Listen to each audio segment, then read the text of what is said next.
again. You thought you were above the problems that you thought you never had. Same nation. Same nation.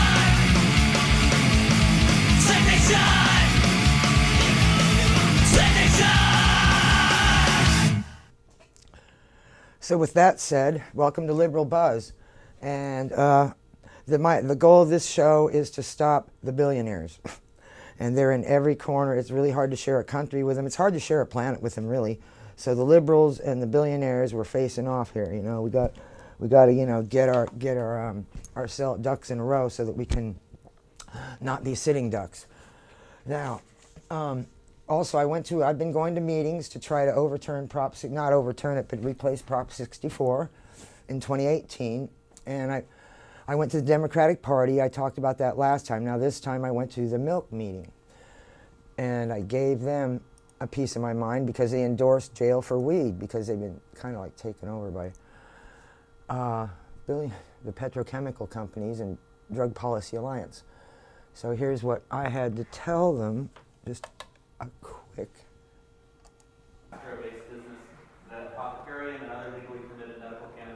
That was the apothecarium. He was from the apothecarium talking about, and I liked their topic, so I made a segue. Now, when he came down, he sat by me. This guy sat by me here. All right, we'll get through his question. Okay, we're here. Yeah, it was Kimberly Alvarenga. She was running for supervisor. Now here I am trying to raise my hand and no one would call on me because they know I hate Prop 64. So here we go. I don't want to show all the gory details, but I just want to show you a few. Would you support cannabis legalization with no jail time in 2018? Yes. That's the apothecary owner, or the spokesperson. I don't know, I can't remember. 2018. I support cannabis legalization in all forms. Because right now it has jail time.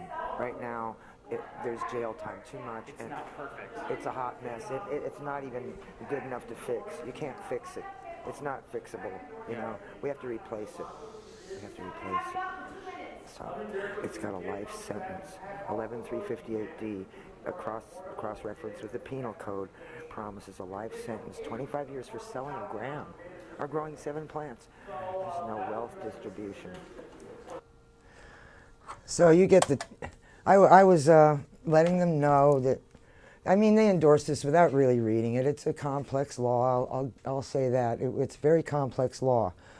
And part of this show is going to show you exactly how complex, but at the end, if I have time. But the main topic of the guy I just gave, I tried to make it a question, but they cut me off. I was raising my hand and they wouldn't call on me. So I got up and gave public comment at the very end because I had a captive audience. Sometimes that's the only way to do it. So they had it, we voted on it because I'm a member of the Milk Club, and we went on with the Latino. Also, we went, the Latino Democratic Club, we went to put in a good word for Petra de Jesus, who was, I don't know if she made the police commission or not, but she's been on they want to take her off and replace her with a lady that throws hot coffee in people's faces. So it's really weird, but you know, she's hard on crime, you know. I don't know whose crime, but you know, crime, people without money, rough on us. So now we made a joint resolution because there's a Pacific Justice Institute, and they have a campaign of fear-based tactics against medical cannabis communities and LGBT communities. So they're an organization. So we have a resolution to condemn the Pacific Justice Institute and their campaign of fear-based tactics. The Pacific Justice, well, I mean, there's a bunch of whereases. I could go into all of them, but basically Pacific Justice Institute is a Sacramento-based organization that has been declared a hate group by the Southern Poverty Law Center.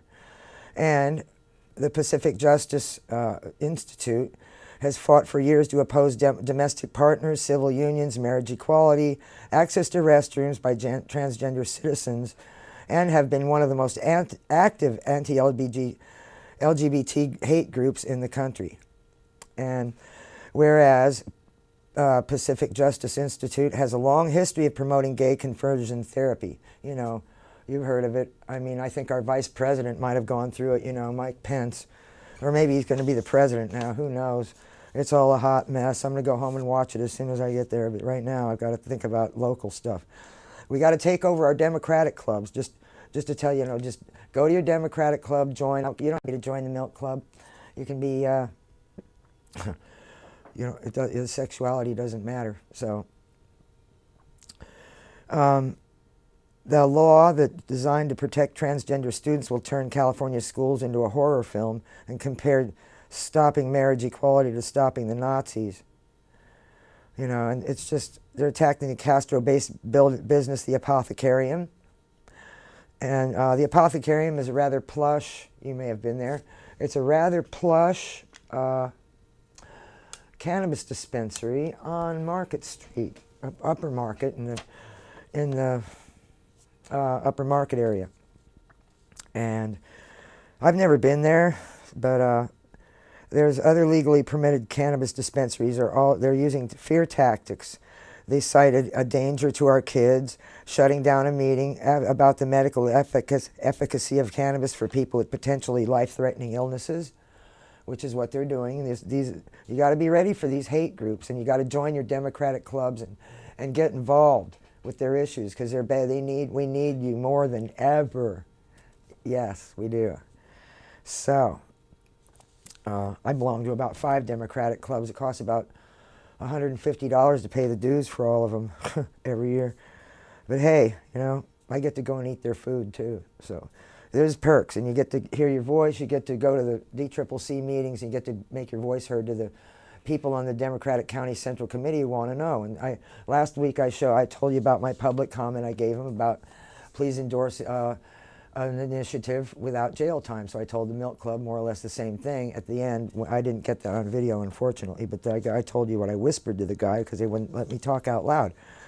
So anyway, go back to this. There's a deep connection between LGBT community and the cannabis community, and because there were safe havens like the SF Buyers Club, and I used to go to some of the clubs too, Champ. And whereas medical cannabis was and is used for people with HIV, AIDS, and cancer to treat pain, nausea, appetite loss, I don't know how, you know, but anyway, I use cannabis because I'm really depressed from having to deal with stupid people for so long. You know, namely, I'm not going to name what party they are in, but I don't think they really party, but I don't know, but anyway. So whereas our community cannot stand idly by while these fear-based tactics deny people both their civil rights and their access to medical care. See, adequate medical care and adequate and decent medical care is in the Constitution. So that's our cannabis card. Just carry your Constitution around. Tell them that's my cannabis card right there. You know, I know it won't get you through, but you know, you make a statement. It's good to make a statement whenever you can. So whereas the Pacific Justice Institute has now opened up a Bay Area office in Oakland with the intent of organizing and fomenting anti-LGBTQ and anti-medicinal cannabis activity within the Asian American community. They have an office in Oakland, and they're organizing, you know, they're organizing, they're plotting against us. Please be aware of these folks. And as I find out more, I'll keep you updated. Now, therefore be resolved that the Harvey Milk Democratic Club and the Alice B. Toad, well, I don't represent them. You know, they're Republicans. But, you know, so it probably should be a bipartisan issue. Jointly condemn the actions of the Pacific Justice Institute and their fear-based tactics, claiming that the LGBT community and the medical cannabis community are threats to our children. Well, we've been dealing with that for a long time. Every time we get a permit, we hear that WATC, what about the children? Yeah, it's always that. Children are used as a wedge issue, or a bargaining chip. So yeah,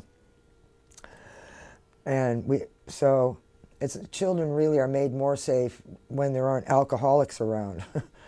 I don't know, but I mean, I'm not trying to condemn alcohol either, but you know, it just looks weird that they're targeting this herb that saves people's lives while alcohol makes people do. I don't have to tell you, but Anyway, yeah, it's so hypocritical, isn't it? So, if you want, give me a tweet. I'm on Denise Dorey right there. Denise, that's me right here. Give me a tweet. I answer. Be it further resolved that this resolution be sent to the San Francisco Planning Commission, San Francisco Board of Supervisors, and Office of Mayor Edwin Lee, so that they can back us up, or we'll find out. You know, this is an issue where we'll see who has our back here, and that I'm hoping they do the right thing, even though they are kind of like Republicans and, you know, wearing a donkey suit. They basically, okay, so I got through that. And remember, just a reminder, join your Democratic clubs, get involved with the Latino Democratic Club. They meet up at the Eric Azada Center near 16th and Valencia. I think it's 516 or something, one of those. Across the street from that nice pizza parlor that sells thin crust pizza. So they have a meeting. They're on Facebook, and join them. The Latino, we got to occupy these clubs. They'll vote for stupid things, you know. And I'm not saying the Latinos did, but the Milk Club did, and I'm not happy with it, you know. And they know I'm not. I'm letting them know that we're building a resistance to this, and I don't know how we're going to get back on the ballot for anything else, because we had 30 ballot initiatives with no jail time.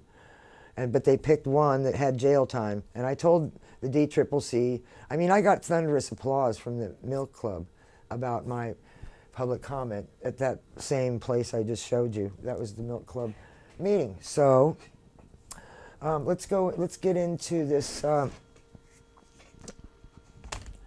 we go. Let's get into this the new rules for medical cannabis. Feel me? The new rules for medical cannabis. And so, yeah, here we go. Now, first of all, there's going to be a just for cannabis now, medical cannabis. This is from LeafFly. LeafFly.com. It was published about a couple of weeks ago, and I didn't get to it on my last show.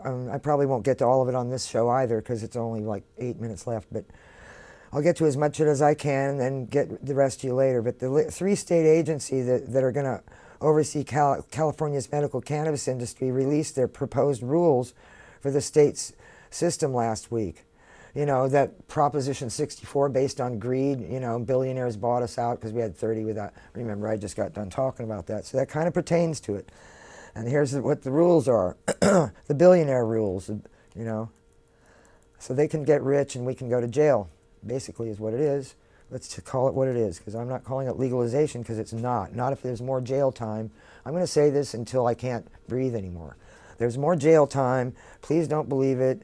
I'm not going to buy a boycott Prop 64 weed, because it's, let's face it, Prop 64 weed is 80% of the tax money goes to, wait for it, the cops, and the rest of it to rehabs and drug education, and even cannabis isn't even a drug. So they're wrong about everything. So I said, you can't fix this law.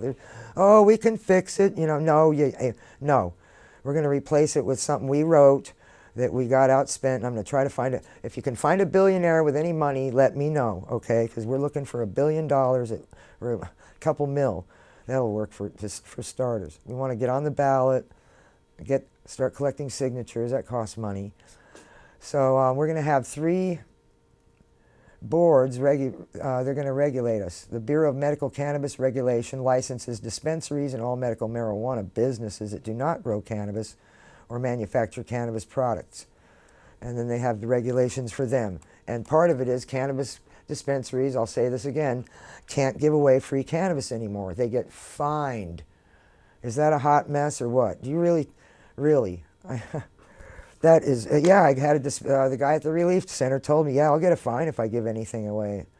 Yeah, that law is more of a crime than giving it away, tell me. And so they're looking for our feedback, because all these rules aren't set in stone yet. So you can give your feedback to them. You just go to LeafFly Magazine, 7x.go. Anyway, Leaf Fly magazine. You have till June 13th. You contact, let's see, it's on my Twitter. If you go to my Twitter, you can find it. Leaf Fly article. I'll show. Now, the Department of Consumer Affairs in California, they license dispensaries and businesses that don't grow cannabis, and then the Food and Agriculture. Now, they're going to limit edibles, too, now. It's really stupid. So I'm just going to go through a brief outline. We'll get into more detail another time. That's why I always devote my time to this, because nobody else is talking about it. So, Cal Cannabis Cultivation Licensing licenses cannabis growers, and their proposed regulations are on the leaf fly. Okay, and the Department of Health, in order to make the program successful, we have to get the feedback and then we have till June. About June 13th, you have to speak up. So find that article on my Twitter, and you can follow the links to get the feedback. Cannabis.ca.gov. It's on my Twitter, and we'll be talking about this again. Trust me. Now, you can't go to the dispensary after 9 p.m. for patients, and I guess it starts in 2018. Let's see. And then they're going to regulate potency, so nothing over 20% is allowed, except unless you're, have 3 hours to live or you're a patient. Yeah, it's really mean. So we got to replace this law. I'm going to say it over and over every time it pisses me off. Okay, so, and it makes me so mad I can hardly stand to read it. If you want them revised, you have to speak now. I'm just more interested in getting something else on the ballot, really, but you can just tell them you don't want people going to jail for cannabis in any way, shape, or form, or giving it away, or growing it for other people, or growing more than 12 plants. I don't want to go to the general practitioner to get my cannabis card. And I think everybody over 50 should have it, and I don't believe there's any such thing as recreational cannabis if cannabis prevents AIDS, Alzheimer's, and cancer. If it prevents Alzheimer's and cancer, and you can get early onset Alzheimer's, or cancer at any age, and why in the world would anybody want to do that? So there's that. And we got, besides the white ring supremacists, we have our own industry attacking us. So yeah, we're fighting, we're really having to fight the whole block of kids right now. It's like being by yourself, having to fight a whole block of kids by yourself. I think I've had to fight like half the boys on the block just because they used to chase me every time I left my house. I had to fight them when I was not 8 years old. So I know, you've got to fight. So you can't go to the dispensary late anymore. So that's going to, and they can even further limit the allowed hours of operation. So why is that okay? But then you can go buy liquor, and Wiener wants to make it so you could buy liquor till 4 in the morning, or maybe just have no liquor. Anyway, no blue hour. So you can't, thou shalt not purchase more than 8 ounces per day. Half a pound per patient. Now in recreational, which there's no such thing as, it's probably an ounce. And they have all kinds of jail time if it's just so punitive. If you have more than an ounce, and you've heard about it, so many grams of wax and more than 7 plants and blah, blah. Even if they're males, it's really a hot mess. So I guess the plants can be any size. And so if a patient's physician deems it insufficient, the dispensary can sell up to an amount specified by the physician. And an ounce of flour doesn't look like, it isn't that much, But you can purchase a lot of concentrate, 8 ounces of, it doesn't say flour or concentrate or oil, so we don't really know. And that because the law is really, the law is pretty vague. It says in several places you can't, one place it says you can't give away bongs, you can't give away paraphernalia. I didn't mention bongs, but any paraphernalia that is associated with cannabis, you can't give that away to a dispenser. It's really ridiculous. They're really stupid rules. Yeah, and 11358D has a life in prison for selling a joint or growing 7 plants. And so another thing that's wrong with it is I'm going to get back to you next week on the rest of this. So we haven't even gotten to the minimum age yet. So anyway, I'm really happy that you tuned in for this, and I'll see you next time. Please adopt a shelter pet. Watch Psychic Frank's show. And these greedy pigs, don't let them get to you, and don't buy their weed. If it, find a way to buy as little of that weed as you can, because they're greedy pigs. I don't care if you got yourself a rat. All I want is your pretty green cash. I want me a suit, I want me a car, I want me to look like a Hollywood star. I want money.